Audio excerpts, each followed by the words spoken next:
Mind mapping లేదా brain mapping అంటే ఏమిటి? Brain mapping or mind mapping అనేది ఏంటంటే brain friendly.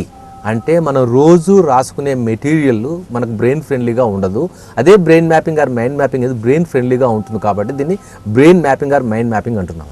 Notes making, notes taking and mind mapping మధ్య డిఫరెన్స్ ఏంటో చెబుతారా? Note making or note taking జనరల్గా ఇది ఒక unscientific method and outdated method. Whereas mind mapping అనేది ఏంటంటే very scientific and brain friendly. అయితే ఇక్కడ నోట్ టేకింగ్ ఆర్ నోట్ మేకింగ్లో ఏం జరుగుతుందంటే ఓన్లీ లీనియర్ మెథడ్స్ వాడతాం, కొన్ని సింబల్స్ కొంతవరకే వాడుతుంటాము, తర్వాత పూర్తి క్రియేటివిటీ అనేది బాగా లోపిస్తుంది ఇందులో. అదే మైండ్ మ్యాపింగ్లో అయితే ఏమవుతుందంటే కలర్స్ కంపల్సరీగా వాడతాము, తర్వాత దీంట్లో మనం విజువలైజేషన్ ఉంటుంది, తర్వాత రిథమ్ ఉంటుంది, ఇందులో స్పేషల్ అవేర్నెస్ ఉంటుంది, గెస్టాల్ట్నెస్ అంటే ఓల్నెస్ అనేది ఇందులో పూర్తిగా ఉంటుంది. అంటే ఇక్కడ మైండ్ మ్యాపింగ్లో ఏమవుతుందంటే టూ బ్రెయిన్స్ ఇన్వాల్వ్ అవుతుంటే, అదే కనుక నోట్ మేకింగ్ నోట్ టేకింగ్లో మాత్రం ఒక బ్రెయిన్ ఇన్వాల్వ్ కావటం వలన మైండ్ యొక్క పవర్ను పూర్తిగా ఉపయోగించుకోలేకపోతున్నాము. కాబట్టి మైండ్ మ్యాపింగ్ అనేది ద బెస్ట్ మెథడ్. క్లాస్లో లెక్చరర్ చెప్పే లెసన్ని మైండ్ మ్యాపింగ్ చేసుకోవచ్చా? చాలా ఈజీగా.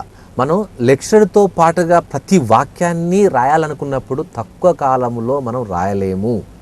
కాబట్టి బ్రెయిన్ మ్యాపింగ్ కనుక ముందు నుంచి శిక్షణ తీసుకొని అదొక 10-15 డేస్ కనుక మీరు ప్రాక్టీస్లోకి వచ్చినట్లయితే ఎంత పెద్ద విషయానైనా చిన్నటి పేపర్ ఒక A3 సైజులో చక్కగా రాసుకోవచ్చు, ఎప్పుడంటే అప్పుడు రీకాల్ చేసుకోవచ్చు.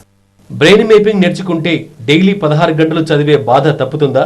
బ్రెయిన్ మ్యాపింగ్ ద్వారా మనకు జరిగేది ఏంటంటే అతి తక్కువ కాలంలో తక్కువ పేజీలలో ఇన్ఫర్మేషన్ స్టోర్ చేసుకోవచ్చు, అలా విధంగా రీకాల్ కూడా చేసుకోవచ్చు. పిల్లలు కూడా పుస్తకాలు మోసే బాధ తప్పిపోతుంది, పెద్ద పెద్ద గ్రంథాలు చదవాల్సిన ప్రాబ్లం తప్పిపోతుంది. మైండ్ మ్యాపింగ్ టెక్నిక్ ని కాంపిటేటివ్ ఎగ్జామ్స్ కి ప్రిపేర్ అయ్యే వాళ్ళు ఎలా ఉపయోగించుకోవచ్చు? Brain mapping competitive examination prepare అయ్యే చాలా చక్కగా ఉపయోగపడుతుంది. ఎందుకంటే మనం ముందే అనుకున్నాము, వాళ్ళు కాంపిటేటివ్ ఎగ్జామినేషన్ అంటే సివిల్ సర్వీసెస్, గ్రూప్ 1 ఇలాంటి ప్రిపేర్ అయ్యే వాళ్ళు కొన్ని వందల వేల పేజీల ఇన్ఫర్మేషన్ పుస్తకాలు చదవాల్సి వస్తుంది.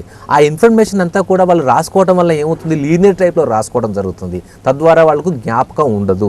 అదే బ్రెయిన్ మ్యాపింగ్ ద్వారా ఏమవుతుంది, టూ బ్రెయిన్స్ ఇన్వాల్వ్మెంట్ కావడం వలన, ఇంతకుముందు చెప్పినట్టుగా రకరకాల పద్ధతులు ఇన్వాల్వ్మెంట్ ఉండటం వలన పక్కాగా ఉపయోగపడుతుంది, పర్మనెంట్ మెమరీలోకి వెళ్ళిపోతుంది. ఈ మైండ్ మ్యాపింగ్ అనేది బిజినెస్ పీపుల్కి ఎంతవరకు ఉపయోగపడుతుంది?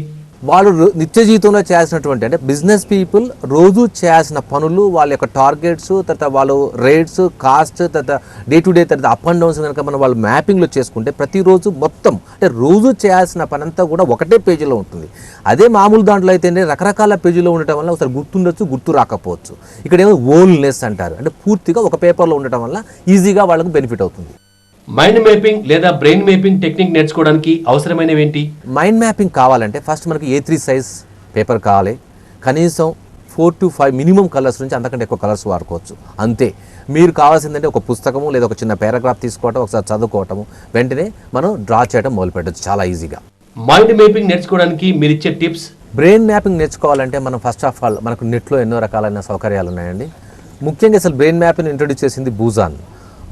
అతను ఒక ఫారెన్ సైకాలజిస్ట్. ఈ developed long back. It's very famous in other countries. అయితే మీరు www.buzan.com buzan.com or Buzan I mind map అనే దాంట్లో కనుక మీరు లాగిన్ అయ్యి అందులో ఇన్ఫర్మేషన్ తీసుకొని మీరు కొన్ని డెవలప్ చేసుకోవచ్చు, లేదా దీనికి ఒక స్పెషల్ ట్రైనింగ్ తీసుకుంటే ఇంకా ఎక్కువ నేర్చుకోవడానికి ఆస్కారం ఉంటుంది. ఈ టెక్నిక్ నేర్చుకోవడానికి ఎంత కాలం పడుతుంది? ఎలా ప్రాక్టీస్ చేయాలి? ఈ టెక్నిక్ నేర్చుకోవడానికి మనము కనీసం ఎట్లేదన్నా ఒక 3-4 డేస్ మినిమం ఒక పద్ధతి ప్రకారంగా శిక్షణ తీసుకోవాల్సి ఉంటుంది. అయితే మీకు ముందుగా ఇప్పుడు ఈ విషయం విన్న తర్వాత వెంటనే మీరు ఈజీగా చేయాలంటే ఏం చేయాలంటే ఒక స్మాల్ వర్డ్ తీసుకోండి, హ్యాపీ అనే పదం, దాని మధ్యలోకి సెంటర్ పాయింట్గా తీసుకోండి, దాని చుట్టూ రేడియల్ థింకింగ్ అంటే రేడియేట్ థింకింగ్ అంటారు.